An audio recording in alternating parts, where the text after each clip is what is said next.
திண்டிவனத்தில் chairman அவருடைய கணவர் ரவிச்சந்திரன் அவர் பார்த்தீங்கன்னா அந்த காணொலியில் நீங்கள் பார்த்துருப்பீங்க. அவரும் அமர்ந்திருப்பார். முனியப்பனுக்கு வந்து அழுத்தம் கொடுக்குறாங்க, நீ மன்னிப்பு கேட்கணும்னு சொல்லிட்டு. அவர் மன்னிச்சிருங்கன்னு சொல்லியிருக்காரு. அதன் பிறகு மன்னிப்பு கேட்டால் போதுமா அப்படின்ற மாதிரி காலில் விழுன்னு சொல்லிட்டு அவருக்கு அழுத்தம் கொடுத்துருக்காங்க. ரொம்ப மன உளைச்சல் கொடுக்க அவர் என்ன பண்ணிட்டாரு, அழுதுகிட்டே போயிட்டு அவங்க காலில் வந்து விழுந்துடுறாங்க.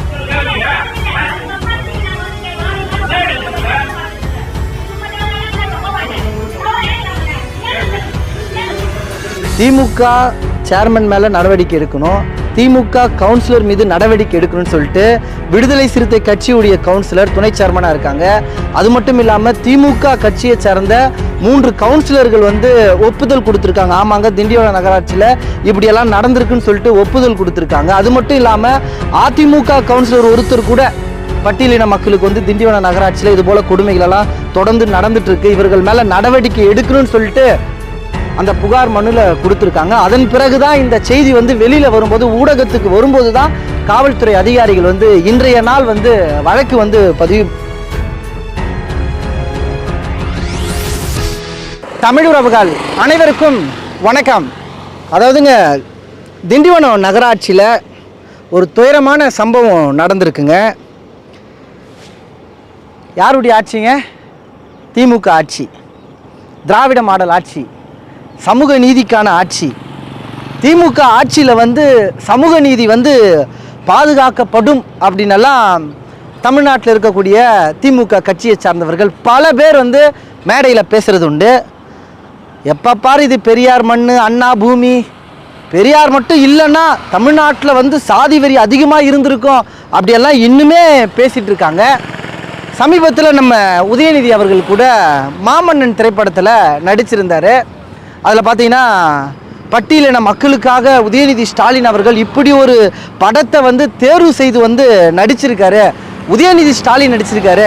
அதில் ஒரு காட்சி வரும், வடிவேலு நாற்காலியில் உட்கார சொல்லும்போது, அப்பா நாற்காலியில் உட்காருங்கப்பா அப்படின்னு உதயநிதி ஸ்டாலின் அவர்கள் வீரவசனம் எல்லாம் பேசினார்.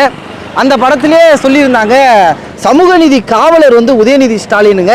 படம் வெளிவந்ததுக்கப்புறம் உதயநிதி ஸ்டாலின் பாருங்க இப்படி ஒரு கதையை தேர்வு செஞ்சு சமூக நீதியை காப்பாற்றிட்டாருங்க அப்படின்னெல்லாம் பேசினாங்க. ஆனால் நடைமுறையில் வந்து இதையெல்லாம் திமுக பின்பற்றுகிறதா என்று பார்த்தா பின்பற்றலைங்க. அதற்கு ஒரு ஆகச்சிறந்த சாட்சி திண்டிவன நகராட்சி சரியான ஒரு சாட்சியாக இருக்குங்க. அதாவது திண்டிவன நகராட்சியில் இளைநிலை ஊழியராக முனியப்பன் என்பவர் வந்து வேலை பார்த்துட்டு இருக்காருங்க. திமுக கவுன்சிலர் ரம்யா என்றவங்க, திமுக சேர்மனுடைய கணவர் ரவிச்சந்திரன் ஆகியோர்கள் முன்னிலையில் அவருடைய காலில் விழ வச்சிருக்காங்க. அவருக்கு அவ்வளவு மன உளைச்சலை கொடுத்து, நீ மன்னிப்பு கேட்கணும், மன்னிப்பு கேளலைன்னா உன்னை வேலையை விட்டு துரத்திடுன்னு சொல்லிட்டு மன அழுத்தம் கொடுத்து, மன உளைச்சல் கொடுத்து அவரை காலில் விழ வச்சிருக்காங்க. பட்டியல் இனத்தை சார்ந்தவரை. அப்போ திமுக காக்கக்கூடிய சமூக நீதி இதுவா? முக்கியமாக இந்த காணொலியில் திண்டிவனம் நகராட்சியில் என்னதான் நடக்கிறது, இது குறித்து தான் இந்த காணொலியில் நம்ம பேச போகிறோம். தொடர்ந்து இணைந்திருங்கள், வாருங்கள் பார்க்கலாம்.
அப்படி திண்டிவன நகராட்சியில் என்ன தான் நடந்தது அப்படின்னு சொல்லிட்டு நீங்கள் கேட்கலாம். முனியப்பன் என்பவர் இளநிலை ஊழியராக பணி செய்கிறாரு. திண்டிவனம் நகராட்சி கவுன்சிலர், 20வது வார்டு கவுன்சிலர், அவங்க பேர் வந்து ரம்யா, திமுக கட்சியை சார்ந்தவர். முனியப்பன் கிட்ட ரம்யா வந்து தெருவிளக்கு சம்மந்தமான கோப்புகளை வந்து எடுத்து கொடுங்கன்னு சொல்லிட்டு கேட்டிருக்காங்க. அதற்கு முனியப்பனும் சரிங்க நான் எடுத்து தரேன்னு சொல்லிட்டு தேடி இருக்காரு. தேடும்போது ரம்யா வந்து முனியப்பனை அழைச்சி, டேய் எவ்வளோ நேரம்டா கோப்பை தேடுவேன், எனக்கு சீக்கிரம் எடுத்துக்கூறான்னு சொல்லிட்டு அசிங்கமாக திட்டி ஒருமையில் வந்து பேசியிருக்காங்க. அதுக்கு முனியப்பன் வந்து நான் எடுத்து தானங்க தரப்போகிறேன், என்னங்க நான் தரமாட்டேன்னா, நான் சீக்கிரமாக எடுத்து தந்துடுறேன்னு சொல்லிட்டு மறுபடியும் தேடி இருக்காரு. அதற்கு வந்து என்னடா நீ ஒரு கவுன்சிலரை நீ வந்து எதிர்த்து பேசுவியடா, நீ யாருன்னு எனக்கு தெரியாதா அப்படின்ற மாதிரியெல்லாம் பேசியிருக்காங்க. அதன் பிறகு பார்த்தீங்கன்னா ரம்யாவுடைய கணவர் மூலமாக முனியப்பனுக்கு வந்து மிரட்டல் வந்து கொடுக்கப்பட்டிருக்கு. அதன் பிறகு தான் சம்பவமே நடந்திருக்குங்க. திண்டிவனத்தில் சேர்மன் அவருடைய கணவர் ரவிச்சந்திரன் அவர் பார்த்தீங்கன்னா அந்த காணொலியில் நீங்கள் பார்த்துருப்பீங்க, அவரும் அமர்ந்திருப்பார். முனியப்பனுக்கு வந்து அழுத்தம் கொடுக்குறான், நீ மன்னிப்பு கேட்கணும்னு சொல்லிட்டு. அவர் மன்னிச்சிருங்கன்னு சொல்லியிருக்காரு. அதன் பிறகு மன்னிப்பு கேட்டால் போதுமா அப்படின்ற மாதிரி காலில் விழுன்னு சொல்லிட்டு அவருக்கு அழுத்தம் கொடுத்துருக்காங்க. ரொம்ப மன உளைச்சல் கொடுக்க அவர் என்ன பண்ணிட்டாரு, அழுதுகிட்டே போயிட்டு அவங்க காலில் வந்து விழுந்துடுறான். என்னை மன்னிச்சிருங்க, நான் இதன் பிறகு தவறு பண்ண மாட்டேன், உங்களை எதிர்த்தே பேசலை, கேள்வி தான் கேட்டேன், நான் தேடி தரேங்க, ஏங்க ஒருமையில் பேசுகிறீங்கன்னு சொல்லிட்டு கேள்வி தான் கேட்டார். அதுக்கே பார்த்தீங்கன்னா காலில் வந்து விழ வச்சுருக்காங்க. அதன் பிறகு புகார் கொடுக்கப்பட்டு இன்றைய நாள் பார்த்தீங்கன்னா ரம்யா அவர்கள் மேலே வந்து SC/ST வழக்கு வந்து பதிவு செய்யப்பட்டிருக்கு. தற்போது வரை இதுதான் நடந்திருக்கு. இதில் மிகப்பெரிய ஒரு செய்தி இருக்குது, அந்த செய்தியை நான் சொல்கிறேன் பாருங்கள். திமுக சேர்மன் மேலே நடவடிக்கை எடுக்கணும், திமுக கவுன்சிலர் மீது நடவடிக்கை எடுக்கணும்னு சொல்லிட்டு விடுதலை சிறுத்தை கட்சியுடைய கவுன்சிலர் துணை சேர்மனாக இருக்காங்க. அது மட்டும் இல்லாமல் திமுக கட்சியை சார்ந்த 3 கவுன்சிலர்கள் வந்து ஒப்புதல் கொடுத்துருக்காங்க. ஆமாங்க, திண்டிவனம் நகராட்சியில் இப்படியெல்லாம் நடந்திருக்குன்னு சொல்லிட்டு ஒப்புதல் கொடுத்துருக்காங்க. அது மட்டும் இல்லாமல் அதிமுக கவுன்சிலர் ஒருத்தர் கூட பட்டியலின மக்களுக்கு வந்து திண்டிவனம் நகராட்சியில் இது போல் கொடுமைகளெல்லாம் தொடர்ந்து நடந்துட்டு இருக்கு, இவர்கள் மேலே நடவடிக்கை எடுக்கணும்னு சொல்லிட்டு அந்த புகார் மனுவில் கொடுத்துருக்காங்க. அதன் பிறகு தான் இந்த செய்தி வந்து வெளியில் வரும்போது, ஊடகத்துக்கு வரும்போது தான் காவல்துறை அதிகாரிகள் வந்து இன்றைய நாள் வந்து வழக்கு வந்து பதிவு பண்ணியிருக்காங்க. அதாவது இந்த சம்பவத்தை பார்க்கும்போது வெளியில் மட்டும் மேடையில் மட்டும் சமூக நீதி பேசுகிறாங்க, ஆனால் செயல்பாட்டு வடிவில் இந்த திமுக ஆட்சி செய்கிறாங்க பார்த்தீங்களா, செயல்பாட்டு வடிவில் மக்களுக்கு எதிராக, பட்டியலின மக்களுக்கு எதிராக தொடர்ந்து செயல்பட்டுட்டு வருது. இதை தான் நீங்கள் இந்த காணொலியில் நீங்கள் பார்த்துருந்தீங்க. திண்டிவனம் நகராட்சியில் வந்து முனியப்பன் சொல்லிட்டு நகராட்சி ஊழியரை வந்து கவுன்சிலர் காலில் வந்து அவர் விழுந்திருக்காங்க, ரம்யான்றவங்க காலில் விழுந்திருக்காரு, ரவிச்சந்திரன் சேர்மனுடைய கணவரெல்லாம் கூட இருந்திருக்காரு. திண்டிவனத்திலிருந்து இந்த சம்பவத்தை நீங்கள் எப்படி பார்க்குறீங்க? இப்போ வந்து காலங்கள் மாற தான் இந்த சாதிய பாகுபாடுகள் வந்து அதிகப்படுத்திக்கிட்டே இருக்காங்க. இவங்க திண்டிவனம் நகராட்சியை பொறுத்தவரையிலும் அவர்கள் வந்து அந்த சாதிய தீண்டாமை வந்து மீண்டும் மீண்டும் செஞ்சுக்கிட்டே இருந்தாலும் சரி, அது சம்மந்தமாக போய் புகார் கொடுத்தாலும் சரி, இப்போ இருக்கிற டிஎஸ்பி அதுக்குண்டான நடவடிக்கைலாம் எதுவும் எடுக்க மாட்டார். ஏன்னா இது மீடியா மூலயமா போனதால மட்டும்தான் அவர் என்ன பண்ணியிருக்காரு, வழக்கு பதிவு பண்ணு. இந்த மாதிரி 100,000 SC/ST வழக்கு வந்து நிலுவையில் இருக்குது. யார் அவரோட லிமிட்டில் இருக்கக்கூடிய காவல் நிலையத்தில் ஏகப்பட்ட அந்த மாதிரி SC/ST புகார்கள் நிலுவையில் இருக்குது. பஞ்சமி நிலைய ஆக்கிரமிப்பு, ஏகப்பட்ட புகார்கள் அவர் கையில் நிலுவையில் இருக்குது. பட்டியலின மக்கள் எங்கெங்கெல்லாம் போயிருக்காங்களோ அவங்களெல்லாம் மிரட்டி எப்படி சாதிய வன்கொடுமை செய்கிறது மட்டும்தான் இந்த நகராட்சி சேர்மனோட கணவர் ரவிக்குமாருக்கு வேலை. ரம்யா அவங்க வீட்டுக்காரர் வந்து எல்லாருக்குமே தெரியும், மரு ராஜா ரம்யா கணவர் பேர் வந்து மரூர் ராஜா. அவர் வந்து மிகப்பெரிய சாராய வியாபாரி. நம்ம மஸ்தானுக்கு எதனால் அமைச்சர் பதவி போச்சு, மறுபடியும் கொடுத்தாங்க, போனதை வந்து எல்லா விஷயம் பொதுமக்களுக்கு நல்லாவே தெரியும்.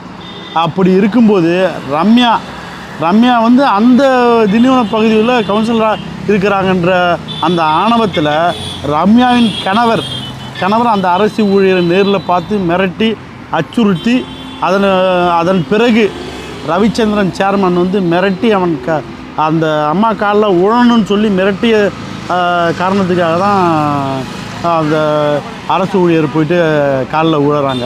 இந்த காணொலி நீங்கள் பார்த்துருப்பீங்க. அதாவது ஒரு செய்தி நான் சொல்கிறேங்க.